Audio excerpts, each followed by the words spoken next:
Magandang gabi, Oriental Mindoro. Ika-13 sa buwan ng Hunyo taong 2014. Ito po ang TVNet Newsline.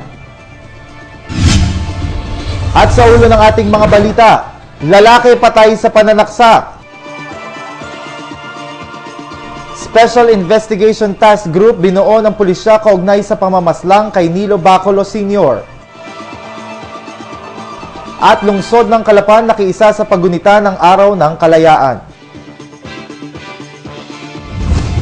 At sa detalye ng ating mga balita, Hunyo 12 taong 1898, idineklara ang kasarinlan ng bansa at kaugnay nito bilang pakikiisa sa taon ng selebrasyon ng kalayaan ng Pilipinas. Umaga na ika-12 ng Hunyo, iba't ibang aktibidad ang sinagawa ng pamahalang lungsod sa pangunguna ni City Mayor Arnan Panaligan. Sa naging mensahe ni City Mayor Panaligan, pinasalamatan nito ang mga mamamayan, kawani at opisyal ng pamahalang lungsod dahil sa naging pakikiisa nila sa naturang aktibidad. Panawagan rin ng opisyal na panatilihin ng mga mamamayan ang pagiging City of Good Character ng Calapan dahil isaani ito sa mga daan upang magkaroon ng maayos at maunlad na pamumuhay sa lungsod. Samantala, bilang tanda naman ng pakikiisa ng mga kawani at opisyal ng syudad, nakapilipinyana attire ang mga ito at sumabay sa isinagawang pagparada na umikot sa pangunahing kalye sa lungsod.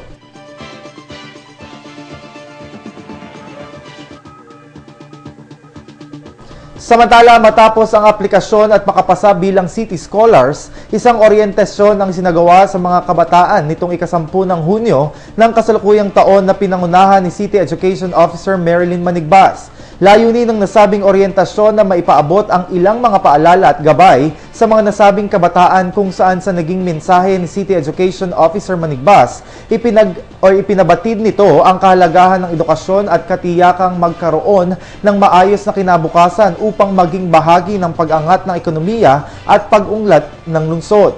Samantala, mahigit 200 kabataan ang nakapasa ngayong taon na mabebenepisyuhan bilang scholar ng syudad.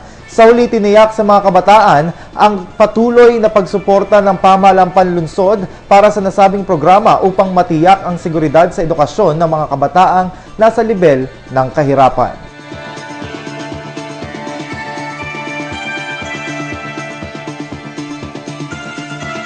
Magbabalik po ang TVNet Newsline.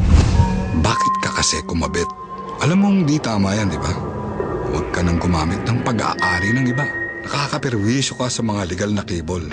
Lumalabo ang signal nila. Mahiya ka naman, hoy. Illegal na cable mo, putulin na. Ano, gusto mo bang umabot pa sa kulungan? Umiwas ka na sa gulo tsaka skandalo. Huwag maging kabit. Magpakabit ng tama ngayon. Supported by PCT. Good news po para sa lahat ng subscribers ng Cable TV at Cable Internet. Naisa batas na po ang Anti-Cable Television and Cable Internet Tapping Act of 2013. At ayon dito, bawal makikabit ng Cable TV at Cable Internet. Ang parusa sa sino mang lumabag sa batas na ito ay pagkakakulong at pagbabayad ng malaking multa. Bayad ka na nga, kulong ka pa. Kim Atienza po, nagsasabing pagdating sa batas, hindi weather-weather lang. Huwag maging kabit. Supported by the PCT. Sa kauna-unahang pagkakataon, nagdaos ng pagpupulong ang mga punong barangay na kaalyado ng nahalal na Pangulo ng Liga ng mga Barangay Calapan City Chapter na si Masipit Barangay Captain Rafael Panaligan sa ikalawang biyernes ng buwan. Ika-13 ng buwang kasalukuyan nang magtipon sila at magdaos ng pagpupulong sa ABC Hall Barangay Calero. Kabilang sa mga naging panauhin sila si Mr. Guillermo Alegre mula sa Home Development Mutual Fund Calapan na tinalakay ang mga programa at proyekto ng kanilang ahensya. Ayon kay Kapitan Rafael Panaligan, bagamat hati ang mga barangay captain ay patuloy ang kanilang pagpupulong at paggampan sa tungkulin bilang ABC President. Haliga po, nananatili pong buo yung grupo na bumoto sa atin. Ngayon nga po ay meron tayong General Assembly meeting at nandito nga po sila lahat. May ilan lamang po hindi nakarating dahil nagdiriwang sila ng kanilang pakyestahan ng San Antonio de Pala. Aniya pa, lumipat umano ng third Friday ang session ng grupo ni na Kapitan Nonescan, kaya lumipat na sila sa ikalawang biyernes ng buwan mula sa pagtitipon nila mula ikalawang Huwebes ng buwan. Noong mga nakaraang buwan ay tuwing ikalawang biyernes sila nagsasagawa ng pagpupulong. Bagamat meron naman kaming pinagtibay na batas panloob kung saan ay second Friday talaga meeting.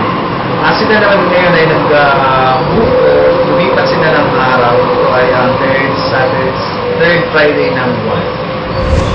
Iba pang mga balita makalipas lamang po ang ilang paalala. Mula sa PCSO, Bingo Milyonaryo, Bingo 3, BIN, premyo 2,000 piso. Bingo 4, BING, premyo 20,000 piso. Bingo 5, BINGO, jackpot 150,000 piso. Bingo 6, BINGOM, jackpot 4,000,000 piso. Bingo 2, OM, premyo 4,000 piso. Tumulong at manalo, maging milyonaryo sa 5 piso. Available na sa Bingo Mindoro. Maging retailer na. Visit our website at www.bingomindoro.ph. Bingo Milyonaryo, Bingo Milyonaryo, tumulong. Maring Rema, saan ka ba nagsasanla? Sa Palawan Pawn Shop, mataas ang tanggap, mababang interes. 1 to 11 days, 1% lang. 12 to 22 days, 2% ang interes. At 23 to 33 days, 3% lang ang interes. May automatic text pa sila sa mga customer para mai-renew at hindi marimata ang mga sangla nila. Oras na, para ilipat ang mga sanla ko sa Palawan Pawn Shop. Ikaw ang number 1 sa Palawan Pawn Shop.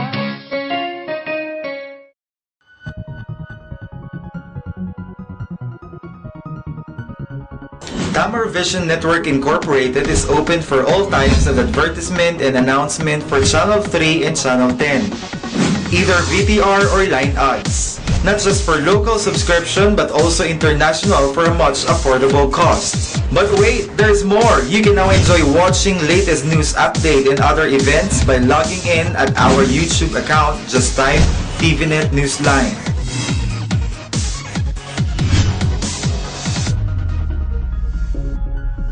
For inquiries and information, visit us at TVNet Main Office, GLC Building, Juan Luna Street, San Vicente North, Calapan City, Oriental, Mindoro, or you may call 043-288-4240.